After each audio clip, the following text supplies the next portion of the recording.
Everybody, Scout Crafty here again. Mishmash Monday. What a special day today is. Today is the eclipse day.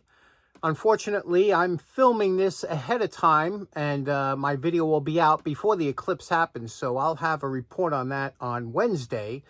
But today, because it is Friday today, I'm actually, we just had an earthquake here, and a lot of people asked about how I was, and I got to tell you something. It was a 4.8 magnitude earthquake, only not far from me in Jersey, and it shook the whole house, and kind of, I was just about falling asleep. You know, I got up to let the cats out, and I was just going back to sleep, and I was half in and half out, and all of a sudden, whoa, and you know how that is, right? You know, there's nothing worse than getting woken up through some kind of emergency or something. Probably the worst way to get woken up is with a smoke detector, right? If that alarm goes off, that forget it, instant panic. But earthquake's a bad thing, and for those now, I've spent a lot of time on the West Coast, so I'm not new to earthquakes. I knew right away what it was after a couple seconds of it lasted about 20 seconds after, you know, jumping around. But you know, it's something to worry about in the big cities and stuff, because we got a lot of gas lines and water lines and things like that. And if you get too big of an earthquake and one of those rupture, it could really give you and you know, the way the city is now, the way New York City is run now, I don't think we can handle any kind of real emergency because, you know what we got going on here. Anyway, we got a couple things to talk about. First of all, real quick, I wanted to touch base on, we talked about the calipers and in the vinegar and snapping it.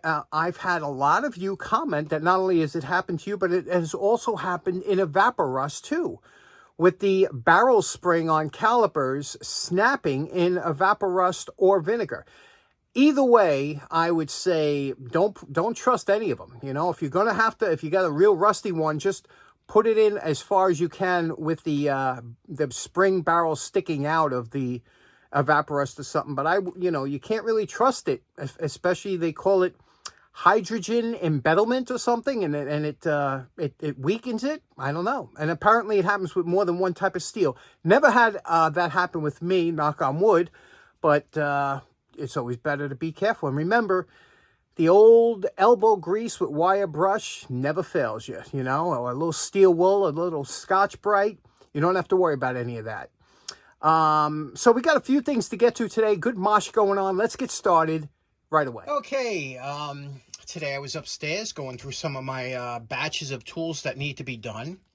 And I came across this here, and I just said, you know, I feel like doing that today. That's the beauty of when you don't plan. You just, you know, just what do you feel like doing that day? And the enthusiasm really jumps up when you do something like that. So what we have here is a pair of long nose needle nose. Now, your standard needle nose pliers are much shorter, you see? They're much shorter, but this one here is, and it's a quality. Now, if ever you're going to buy a pair of these, when I go to the shows or something and I see, you know, $1 tools or 50 cents or something, you pick this up. The first thing you do is you hold it by the handles and you do this. You twist back and forth. If you have any kind of play, because the inexpensive ones don't have the proper steel, and they'll twist. They'll go back and forth. We can even twist this a little bit at the top. That's the problems with the long ones. The long ones are not made for, some guys use these as spanner wrenches sometimes or whatever. If you have to get in, they twist or whatever. That'll damage these right away and really mess them up. So, and I know that you like to see a nice before and after. Look at the embellishments on here. We got some nice hidden embellishments that'll come out nice. It looks like a nice pair. I don't know what the name is. We'll have to hit it with a wire brush first, and we have just a little bit, if you notice the tip there, it's just a little bit off. We'll fix that, and let's get started on this. This should make a nice before and after, and I'll show you a couple tricks along the way. First, let's go to the wire brush.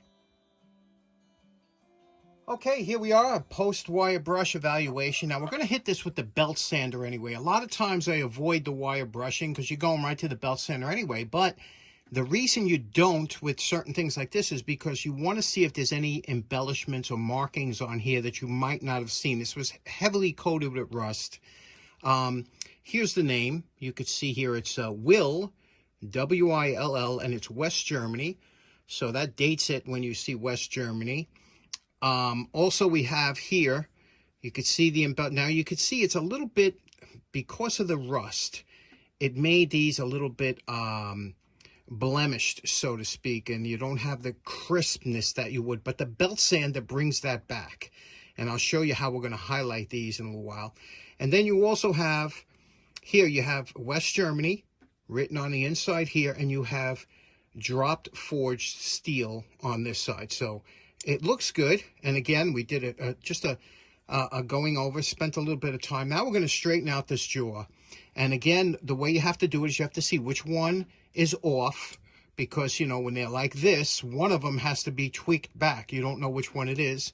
We'll figure out which one it is. We'll take it over to the vise, give it a little tweak, and then we'll work on the finish. But right now, this is what we have. Now, one thing you have to notice here, if you could see, the jaws. You see the jaws there? The jaws are just a little mangled. There's nothing you could do, because somebody tried to cut something that these weren't rated for. It's only rated for like a soft wire. The only thing we could do, you can't fix these, but you could straighten them out a little bit with the file, and hopefully get a little bit of a cutting edge for something. But let's get started now with tweaking and getting that back in alignment. Here we are back at Great Grandpa's Vise, and I'm using Richie Kemp's wrench that is great for straightening things out. These old Coe wrenches are fantastic for this. And what we do is we're just tweaking it a little bit of pressure, just bounce it back a little bit. It won't take much. Check your progress. You can see here we're almost right there. It looks really good, and that's the best way I found to do this. Now here you can see the jaws looked lined up nicely. Now if you had jaws that both of them were bent, we only had one, but if you had both, this is a way you could do it. You could put it into the jaws of your vise, snug it up, not too tight, and then take the Coe wrench, put it onto where the pivot point is, where the rivet is, and you could tweak it either left or right that way to get them lined up. Either way it works. Okay, now you can see that we got that straightened out perfect. You see the tip there, and everything is nice and aligned now. Now, I noticed here, I'm holding it this way, and there is just a little bit of play here. I mean, because I like my pliers to be just a little bit tight, and if you shake it, you hear a little bit. We could tighten this rivet down. Now, in order to tighten it down, you see which side moves and which side doesn't move. Now, you can see, watch the rivet. You see the rivet stationary? So this is the side we got to peen over. If you look over here, this side moves, you see? So this is the solid side that's attached to this piece. It's because it's moving. But this side is staying stationary when I turn this. So if we take this and put it under the dake, it'll press that rivet and it'll make it tighter. So let's do that. Everybody's favorite, the dake. In order to do this operation, we're going to change this cone here. This is the standard one that you use for most pressing jobs. And you can unscrew this, and you could replace it with a step cone that also comes with the dake. This is the step cone here.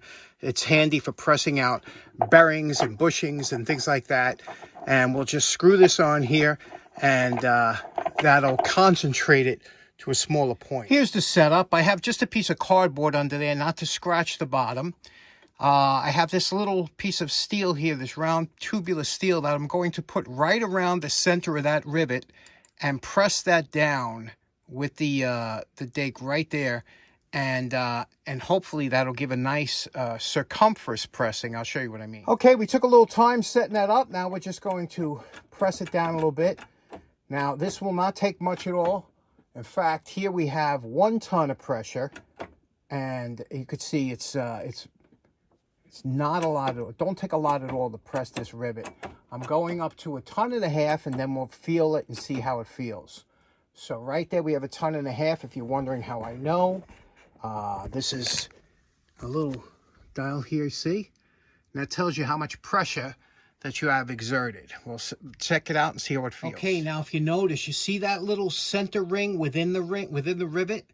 That is a perfect press, because now, look, it opens still by itself, but there's absolutely no play in it anymore. It's, you see it? It's opening. It's not as loose as it was before, but we took out all that play with just that little press. You could do the same thing with a hammer, but it's hard to get it perfect like that. So now what we'll do is we'll take it and hit it with a little bit of the belt sander and then the fiber wheel and polish it up and see what we come to. Next up, I'm going to take a needle file, and you see these little bumps that are coming over here that, you know, where somebody I'm going to just straighten that out with a needle file on both sides, keeping the same exact angle. There's really nothing you could do on the inside, although we did take the Dremel with the wire brush to clean all that out, but there's really nothing you could do. That's got to be flat. You're just touching the outside here and filing that down.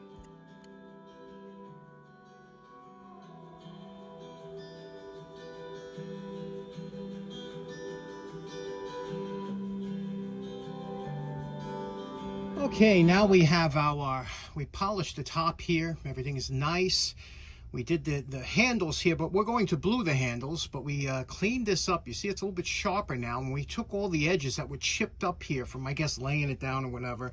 But we're going to blue that, so that'll cover it all off. I like blued handles and a polished face, so let's get to bluing, and we're coming along nice. Okay, you know my favorite part. Remember what these pliers look like before we started.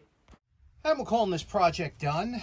This one here I'm very happy with because we took from, remember what it looked like before, it was all rusted up and whatnot, and you didn't want to even touch this. But do you see what we did? You see the handle embellishments tend to pop now, and that's because you just keep rubbing it down with the bluing until this just kind of almost pops out, and you could see it, you could feel it. Everything is so nice and smooth. We're able to keep obviously all the lettering. Because of the lettering, there's just a couple micro pits there I couldn't get out, but everything else we got nice. It works beautiful. It's lined up perfect. You know, it's just a beautiful pair of long nose pliers. And I'll tell you what these are really good for. If you don't have a pair of these, they're good for one thing. Not just picking up, a lot of times you'll pick up screws that might have fallen, especially if you're in electronics or something, and you might pick up a screw or something like that. They're good for that. They're not good for heavy duty work because of how long the nose is. But I'll tell you what they're really good for. And that is opening your tight bond container, because these always get stuck, and you know, there's that little lip there. You take a pair of long nose pliers like this, you put them right here, and you just pop it up. And this is, see that? Pops right up. And then you could peel that dry glue that's always here. You peel it off, you use your glue, and then when you finish, you close it until the next time. And you're going to need these pliers. They fit right in there. So that's what these are really good for. You don't use them for anything else, but aren't they nice? Nice with the blued handles, right? It gives, I like that bluing and polished look. So there we go. This one's in the can. Okay, last up, I just want to share with you something I picked up. I picked up this nice, remember we were talking about Petroliana or automobile memorabilia. I picked up this nice Gulf Pride motor oil sign. I had a couple friends that used to work for a Gulf gas station years ago here in my town, and we used to go up and had a lot of good times hanging out at the station and whatnot. But this is an old-fashioned can. You remember when oil came in these type of cans, but I just love this sign because it exemplifies everything that was so great about advertising and whatnot back in the 40s and 50s and what we're missing now. But I have a question for you. Now, you've seen these signs. These are obviously reproduction signs. This one here, very nicely made. It's a tin sign, you know, but you've seen these signs reproduced, right? And it's funny, when they first came out, they came out just like this. But now it seems like all the signs that they're putting out, they simulate aging by rusting it or actually they're spray painting rust marks on it. And you know, a lot of these signs come out, they look like this. I guess they're meant to look old, but I don't understand it. I'm not on board with that for some reason. You know, I've seen guys make up their shops and their man caves with, you know, a lot of vintage looking signs, and they look so beautiful. And if you are a collector of signs, you want to get one in the best shape as possible. Why would you want to buy a sign that has rust put on it? You know what I mean? Unless I don't know. Do you know what I mean? You've seen them out there? What's your thoughts on that? Let me know in the comments. I find that interesting. So this is something that I struggle to understand, you know, when people weather things. You know, I've seen it done Some people sell these flags, you know, these vintage reproduction flags, but they call what they call tea washing it. They dip it in tea to yellow it, to make it look older. I've seen people take furniture, and instead of restoring it the way it looked when it was new, they beat it up and again they weather it, and I just I don't know. I don't know. Maybe it's a certain type of people that like that stuff. They like that, you know, old looking stuff. But meanwhile, the people that collect the old looking stuff are looking for new looking stuff. It's a strange thing, isn't it? Anyway, thanks so much for tuning in. Hope you have a great start of your week. We'll see you again on Wednesday. Take care now. Bye-bye.